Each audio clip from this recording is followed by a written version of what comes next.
Class 9th के प्रिय छात्रों, आज की इस वीडियो में हम दूसरा चैप्टर है गति। ठीक है, इसका सारा का संपूर्ण जो है आपको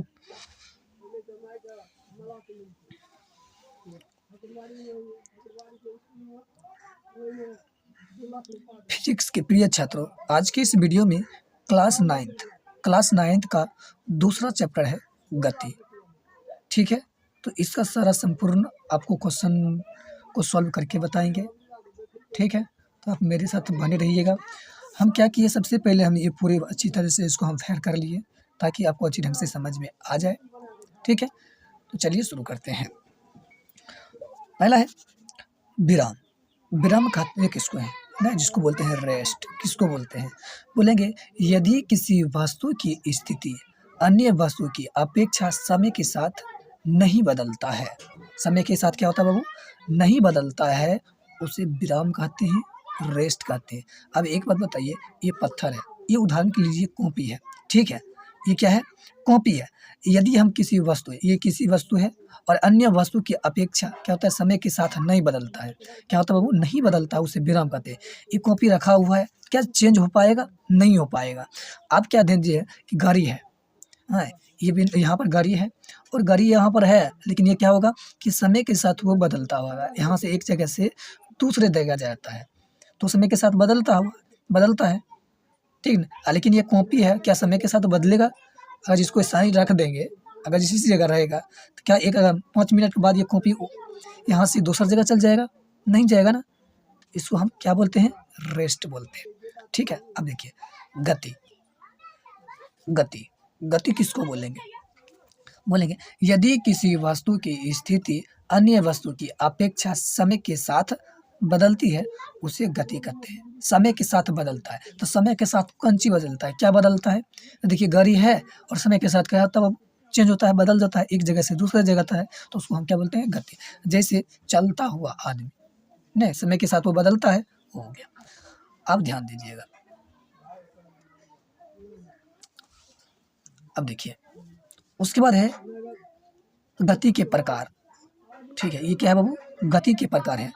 रेखिक गति है, लीनियर मोशन, तो इसको बोलेंगे इसमें वस्तुएं सीधी या वक्र रेखा में चलती है, उसे रेखिक गति कहते हैं। वह सीधा मतलब यहाँ से लेकर यहाँ तक जाता है, सीधी रेखा में चलती है, या टेढ़ी मेढ़ी में चलता है, तो इसको क्या बोलेंगे, रेखिक गति। जैसे बंदूक से छोड़ी गई गोली की गति। ठीक है, समझ में आ रहा है, चलिए आगे बढ़ते हैं। उसके बाद ध्यान दें, अब बोलेंगे वृत्तीय गति, सर्कुलर मोशन बोलेंगे इसमें वस्तु वृत्तीय पर चलती है, उसे वृत्तीय गति कहते हैं। मतलब कि गोल गोल घूमता है, मतलब सूर्य के चारों ओर पृथ्वी की गति।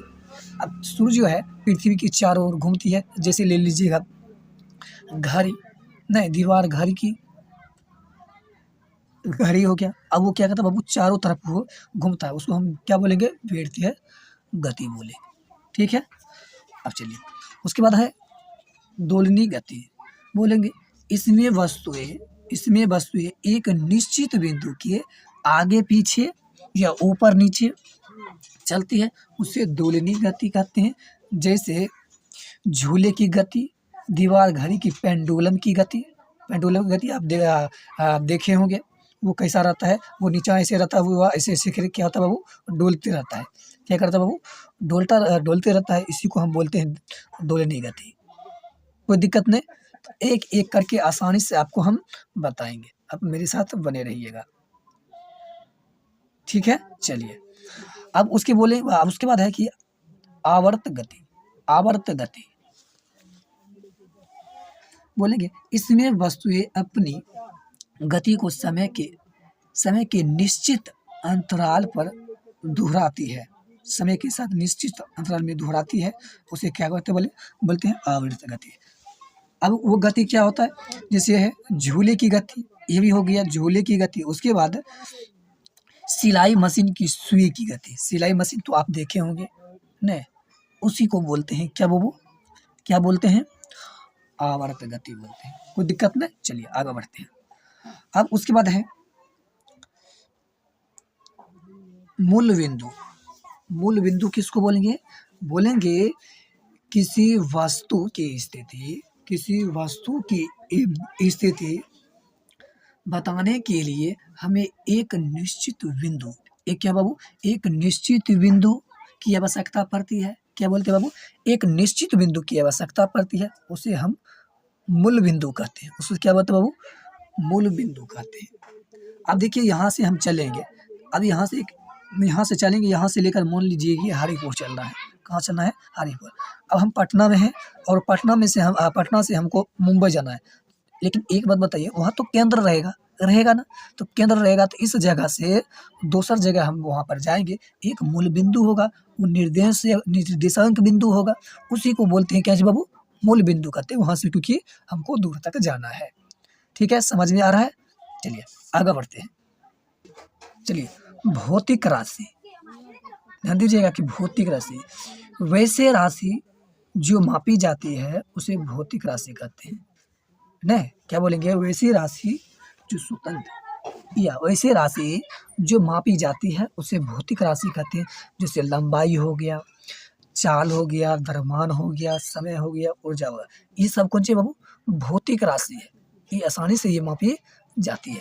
अब ध्यान दीजिएगा, इन्हें दो वर्गों में बांटा गया है, मतलब कि दो वर्गों में, सदिश राशि और अदिश राशि। तो ध्यान दीजिएगा कि सदिश राशि किसको बोलेंगे? सदिश राशि किसको बोलेंगे? बोलेंगे ऐसा राशि जिसमें परिणाम के साथ साथ दिशा का भी ज्ञान हो, उसे क्या बोलते हैं? सदिश राशि बोलते हैं। जैसे विस्थापन, वेग, त्वरण, बल, ये क्या है बाबू? सदिश राशि है। सदिश राशि में क्या कौन कौन चीज आता है बाबू? विस्थापन, वेग, त्वरण, बल इत्यादि, ये क्या है? सदिश राशि है। ये क्या है बाबू? सदिश राशि है। समझ में आ गया? चलिए आगे बढ़ते हैं। उसके बाद ध्यान दीजिए, अदिश राशि किसको बोलते हैं? क्या है बाबू? अदिश राशि बोलेंगे ऐसा राशि जिसमें केवल परिणाम हो। क्या हो बाबू? केवल परिणाम, उसे अदिश राशि कहते हैं।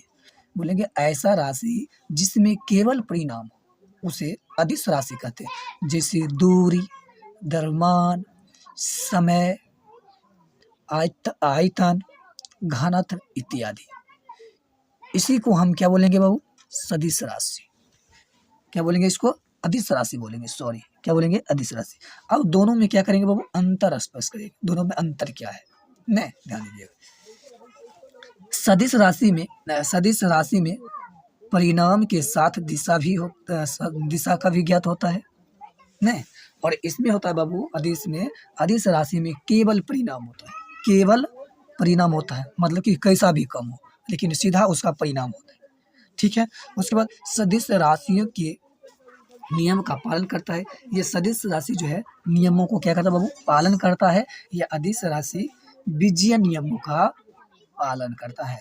ये कुछ बाबू बीजीय नियम का पालन करता है। उसके बाद ही ध्यान दीजिएगा, तीसरा है कि सदिश राशि को व्यक्त करने के लिए तीर के चिन्ह का प्रयोग किया जाता है। किसका बाबू? तीर का, ये ऐसे वाला का प्रयोग किया जाता है। चिन्ह जो रहता है बाबू, जैसे ऐसे है तीर का, तो ऐसे, ये ऐसे हो गया और ये ऐसे है, ये वाला, इसका प्रयोग किया जाता है। लेकिन ध्यान दीजिएगा कि अदिश राशि को व्यक्त करने के लिए किसी विशेष निरूपण की आवश्यकता नहीं पड़ती है। क्या पड़ती है बाबू? किसी दूसरे की आवश्यकता नहीं पड़ती है। आगे बढ़ते हैं, ध्यान दीजिए, दूरी, डिस्टेंस, क्या बोलते हैं इसको? दूरी को डिस्टेंस बोलते हैं। यानी किसी वस्तु द्वारा तय की गई दूरी, क्या बोलेंगे? किसी वस्तु द्वारा तय की गई दूरी रास्ते की वास्तविक लंबाई को दूरी, वस्तु की तय की गई दूरी कहलाता है।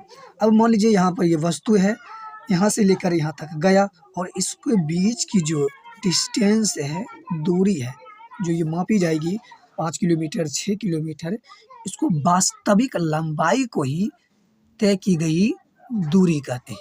तय की गई बाबू क्या कहते हैं? दूरी कहते हैं। चलिए आगे बढ़ते हैं। उसके बाद है, इसे एस से सूचित करते हैं। इसको कौन से बाबू? दूरी को एस से सूचित करते हैं। इसका SI मात्रक मीटर होता है, इसका CGS मात्रक सेंटीमीटर होता है, सेंटीमीटर होता है। ठीक है। विस्थापन, विस्थापन किसको बोलते हैं? डिस्प्लेसमेंट। ठीक है, डिस्प्लेसमेंट यानी विस्थापन। बोलेंगे निश्चित, ध्यान रखिए, निश्चित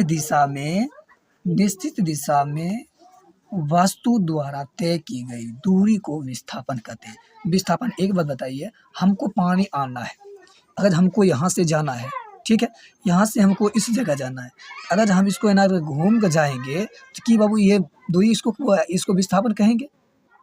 नहीं, इसमें बाबू कौन चीज होता है, मतलब कि कोई दिशा नहीं होता। लेकिन एक बात बताइए, जो शॉर्टकट में जो चलता है, यहाँ से लेकर तुरंत यहाँ से बीच की दूरी डायरेक्ट यहाँ तय की है, लेकिन कोई घूम को जाएगा तो विस्थापन हुआ? नहीं हुआ। यहाँ से है आराम से सीधा सीधा चल गए, तो उसी को हम बोलते हैं कोची बाबू, विस्थापन। देखिए क्या कर रहा है कि निश्चित दिशा में वह वस्तु द्वारा तय की गई दूरी को विस्थापन कहते हैं। नहीं घूम फिर के नहीं जाना है, मतलब कि सीधा सीधी चले जाना, ये विस्थापन कहलाता है। कम दूरी तय करता है उसको विस्थापन बोलते हैं।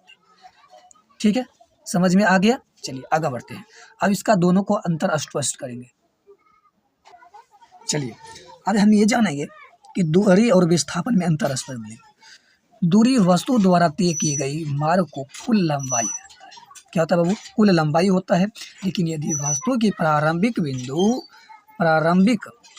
प्रारंभिक स्थिति तथा अंतिम स्थिति की बीच की न्यूनतम दूरी को क्या बोलते हैं? विस्थापन। न्यूनतम दूरी यानी कम दूरी जो तय करता है उसको। उसके बाद इसमें ध्यान दीजिएगा कि दूरी हमेशा धनात्मक होती है। अच्छा, दूरी तो धनात्मक होगा, लेकिन यहाँ है क्या इधर पीछा जा सकता है? नहीं, वो पीछा जा सकता है? नहीं जा सकता है। लेकिन यहाँ ध्यान दीजिएगा कि विस्थापन धनात्मक, ऋणात्मक तथा शून्य तीनों होती है। ये जो विस्थापन होता है ऋणात्मक, धनात्मक, शून्य होता है, यानी पूर्णांक होता है। पूर्णांक होता है। पूर्णांक किसको बोलते हैं?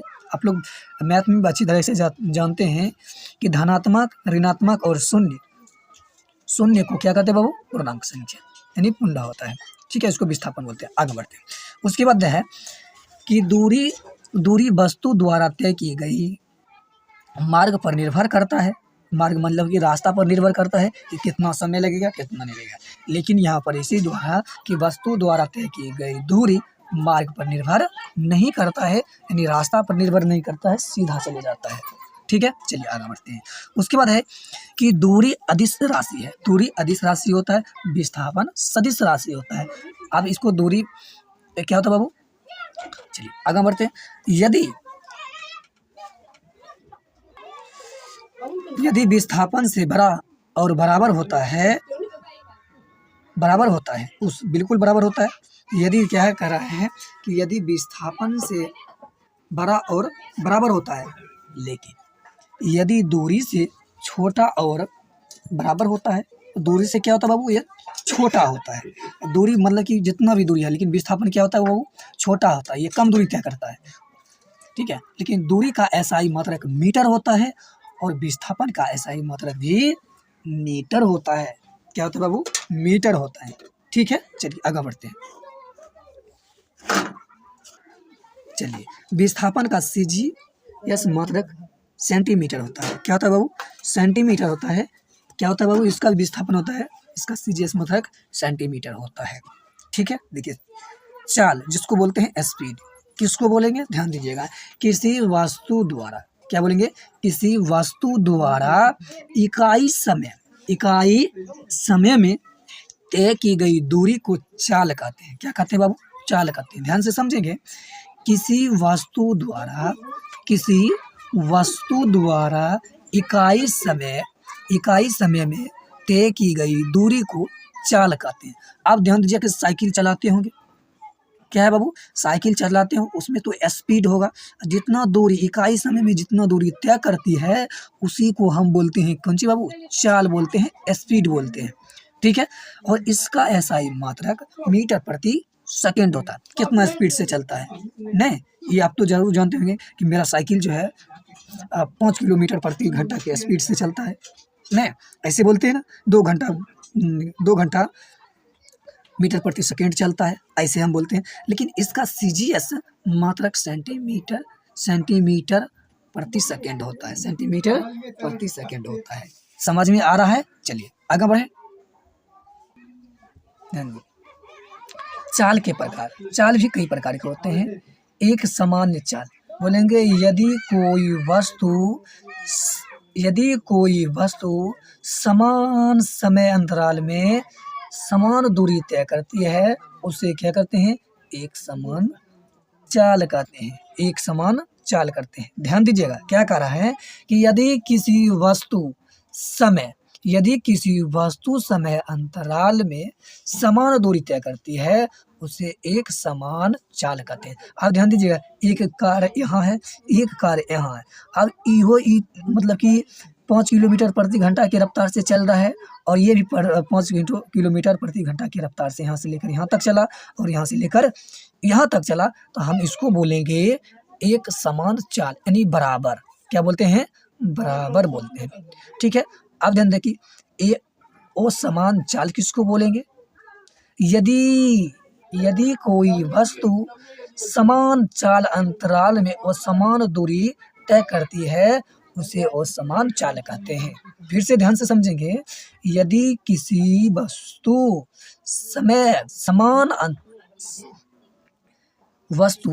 समान समय अंतराल में असमान दूरी तय करता है, उसे असमान चाल कहते हैं। अब बताइए, यहाँ पर एक कार है, एक कार यहाँ है। अब ई 2 किलोमीटर प्रति घंटा रफ्तार से चल रहा है, और ई चल रहा है बाबू कौन चीज 500 किलोमीटर प्रति घंटा का रफ्तार से। तो ई तेजी से पहुंच जाएगा, लेकिन ये क्या होगा बाबू? धीरे धीरे पहुंचेगा। तो क्या हुआ? चाल समान हुआ? बराबर हुआ? नहीं हुआ। ठीक है। मान लीजिए ई क्वेश्चन बड़ा है, ई क्वेश्चन छोटा है, तो पहले जो छोटा वाला रहेगा वो खत्म होगा कि पहले बड़ा वाला होगा वो खत्म होगा? तो सबसे पहले जो छोटा वाला रहेगा वो खत्म हो जाएगा, बड़ा वाला रहेगा तो बाद में खत्म होगा। ठीक, कौन सी हुआ? और समान चाल हुआ? बिल्कुल नहीं। ये समान चाल हुआ? नहीं हुआ। ये ये असमान चाल हुआ। ये क्या हुआ? असमान चाल। वो कम समय में खत्म हो गया, ये ज्यादा समय में खत्म होगा। चलिए आगे बढ़ते हैं। चलिए ध्यान दीजिएगा, औसत चाल, एवरेज स्पीड।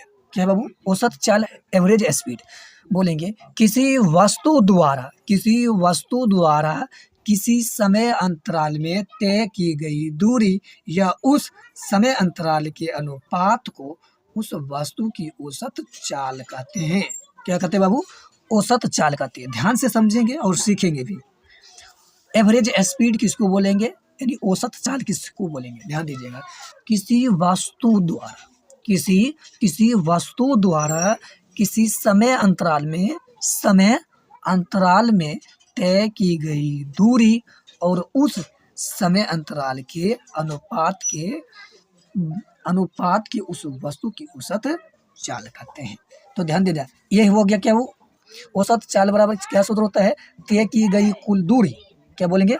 तय की गई कुल दूरी बटा दूरी तय करने में लगा समय। अब यहाँ से लेकर यहाँ तक जो जाने में लगा जो समय, मतलब कि बीच में जो दूरी लगा 5 किलोमीटर, 20 किलोमीटर, 40 किलोमीटर, ये और तय की गई दूरी में लगा समय कितने देर लगा? यहाँ हम जानते हैं कि इस जगह से यहाँ तक जाने में हमको ये 50 किलोमीटर है। कहते हैं 50 किलोमीटर है। कहने का मतलब हुआ कि देखिए ये कॉपी है, अब यहाँ से ये बस है, ठीक है, यहाँ से लेकर यहाँ तक गए, लेकिन यहाँ से लेकर यहाँ तक दूरी जो है, ये दूरी हमको 50 किलोमीटर है। कहते हैं बाबू 50 किलोमीटर है, लेकिन यहाँ से लेकर यहाँ तक जाने में कितना समय लगा? क्या बाबू? समय, जिसको बोलते हैं टाइम। अब कितना लगा वो और भाग दे देंगे तो हमको निकल जाएगा औसत चाल निकल जाएगा। कोई दिक्कत नहीं।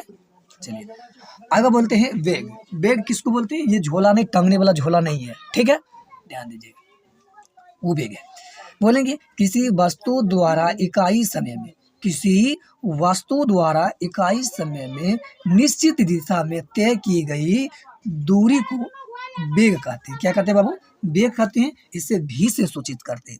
आप ध्यान से समझेंगे, सीखेंगे। क्या कर रहा है? यानी किसी वस्तु मतलब कि इकाई समय में, एक समय में एक निश्चित बिंदु तय की गई दूरी, यहाँ से लेकर यहाँ तक जाए, लेकिन निश्चित समय है कि हमको 5 मिनट ही लगेगा। 5 घंटा ही लगेगा, नहीं 5 घंटा ही लगेगा, तो उस वस्तु को क्या कहते हैं बाबू? वेग कहते हैं।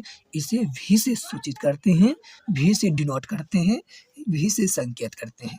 ठीक है, चलिए आगे बढ़ते हैं। चलिए आगे बढ़ते हैं। चाल और वेग में अंतर स्पष्ट करेंगे। लेकिन चाल इकाई समय में चली गई दूरी जिसमें वस्तु की जिक्र नहीं है, लेकिन वेग बताई गई दिशा में इकाई समय में चली गई दूरी, चली गई क्या था बाबू? दूरी। लेकिन चाल एक क्या है? सदिश। चाल एक अदिश राशि है। चाल एक अदिश राशि है। चाल का एसआई मात्रक मीटर प्रति सेकेंड है। और ये चीज ध्यान दीजिएगा, वेग सदिश राशि है, वेग का एसआई मात्रक किलोमीटर प्रति घंटा होता है, किलोमीटर प्रति घंटा होता है। और वेग बराबर सूत्र होता है विस्थापन बट्टा समय। क्या होता है बाबू? विस्थापन बट्टा समय होता है, यानी v बराबर s बट्टा t होता है। कोई दिक्कत नहीं, चलिए आगे बढ़ते हैं। त्वरण। त्वरण किसको बोलेंगे? ध्यान दीजिएगा, त्वरण बोलेंगे किसी वस्तु की वेग में, क्या बोलेंगे? किसी वस्तु की वेग में परिवर्तन की दर को त्वरण कहते हैं। क्या कहते हैं बाबू? त्वरण कहते हैं। किसी वस्तु की वेग में, अब कोई वस्तु है उसकी वेग में परिवर्तन की दर को त्वरण कहते हैं। इसे ए से सूचित करते हैं, डिनोट करते हैं। या सदिश राशि है, त्वरण बराबर सूत्र होता है v माइनस यू बट्टा टी, प्रारंभिक बिंदु माइनस अंतिम बिंदु। ठीक है, तो इसका एसआई मतलब होता है मीटर प्रति सेकेंड या किलोमीटर प्रति सेकेंड स्क्वायर होता है। त्वरण के प्रकार त्वरण की दिशा पर आधारित रहता है। ये नोट में लिख लेंगे, क्या नोट में लिख लेंगे कि त्वरण के प्रकार त्वरण की दिशा पर निर्धारित रहती है। कोई दिक्कत नहीं, चलिए आगे बढ़ते हैं। चलिए तो ध्यान दीजिएगा, एक समान त्वरण। अब देखिए एक समान चाल पर लिया, अब एक समान त्वरण पढ़ेंगे। क्या पढ़ेंगे बाबू? एक समान त्वरण पढ़ेंगे, तो ध्यान से समझेंगे और सीखेंगे।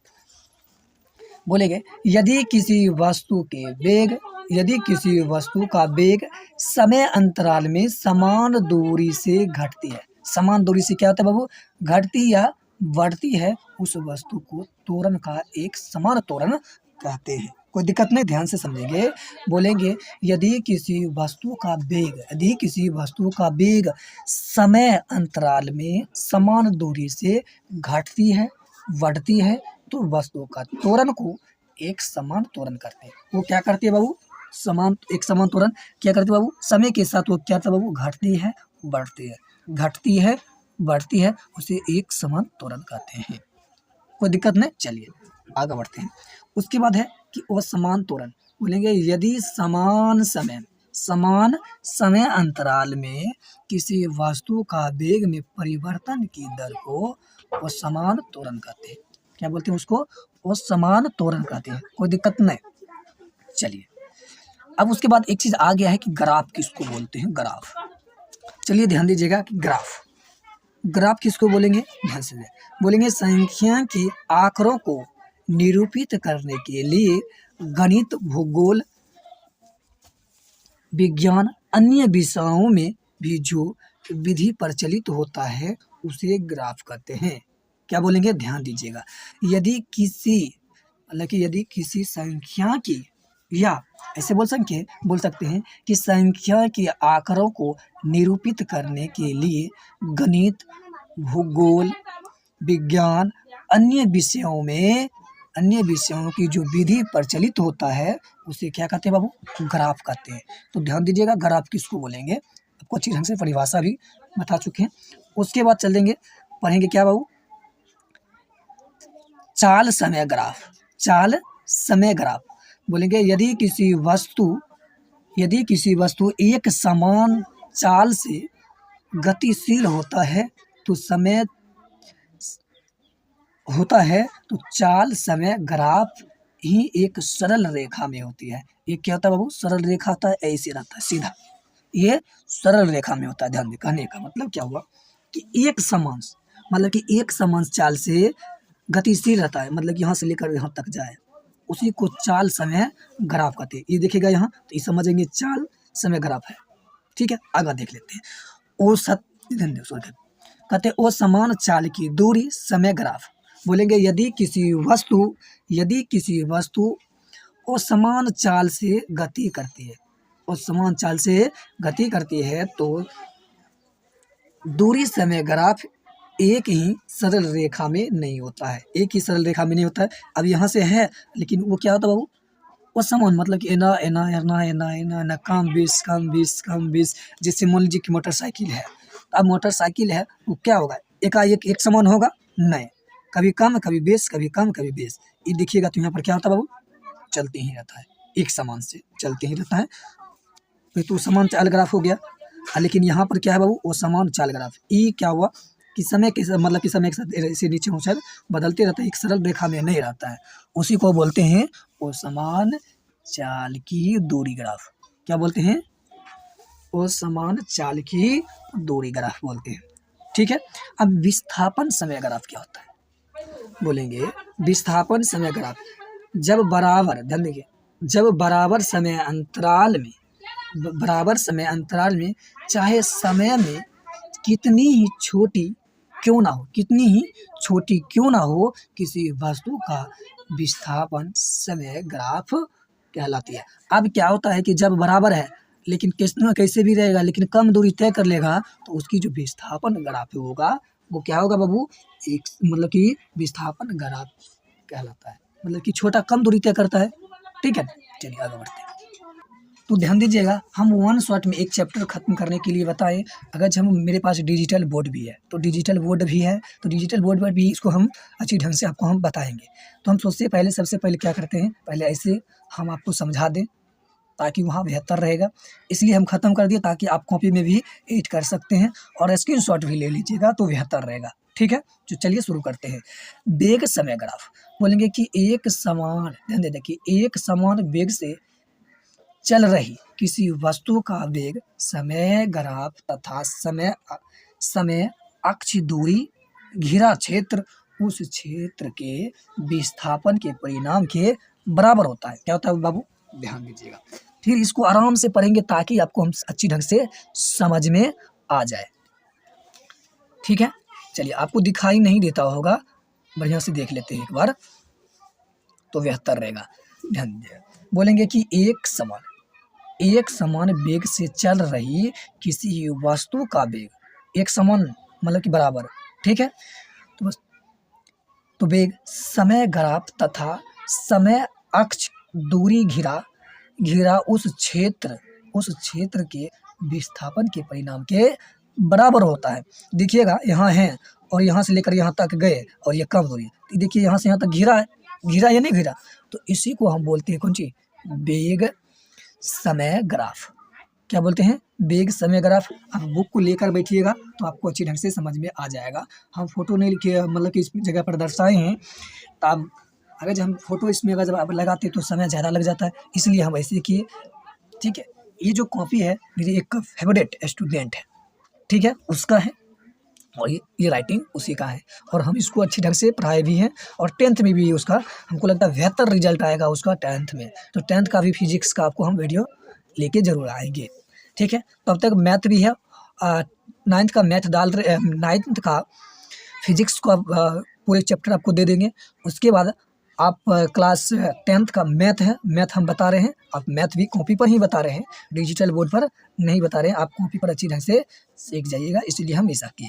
चलिए ध्यान दीजिएगा, अगला है कोणीय वेग। कोणीय वेग किसको बोलते हैं, समय के साथ केंद्रीय विस्थापन के दर को कोणीय वेग कहते हैं। क्या बोलते हैं, कोणीय वेग। ध्यान से समझेंगे, बोलेंगे समय के साथ केंद्रीय विस्थापन के दर को कोणीय वेग कहते हैं।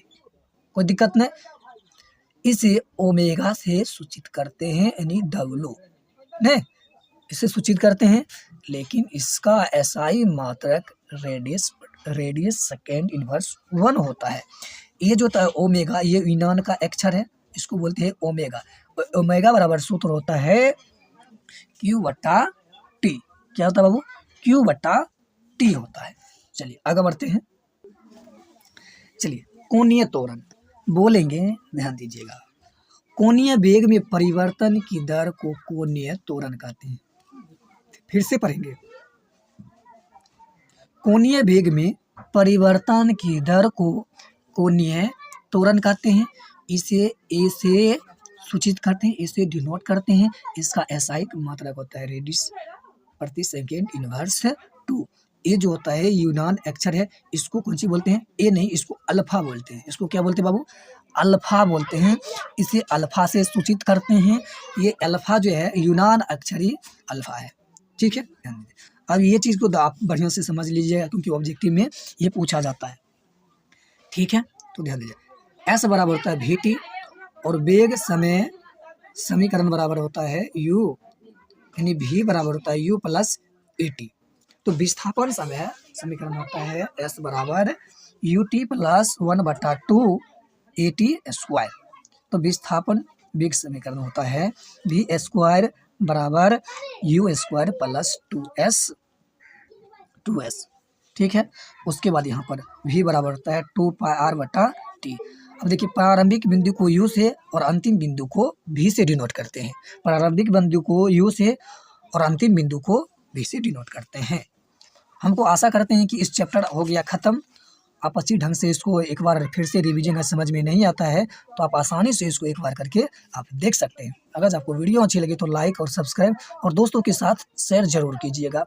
ये चैप्टर वाइज आपको हम ख़त्म करके बताएंगे, आप मेरे साथ जुड़े रहिएगा। क्लास ये 9th का फिजिक्स है।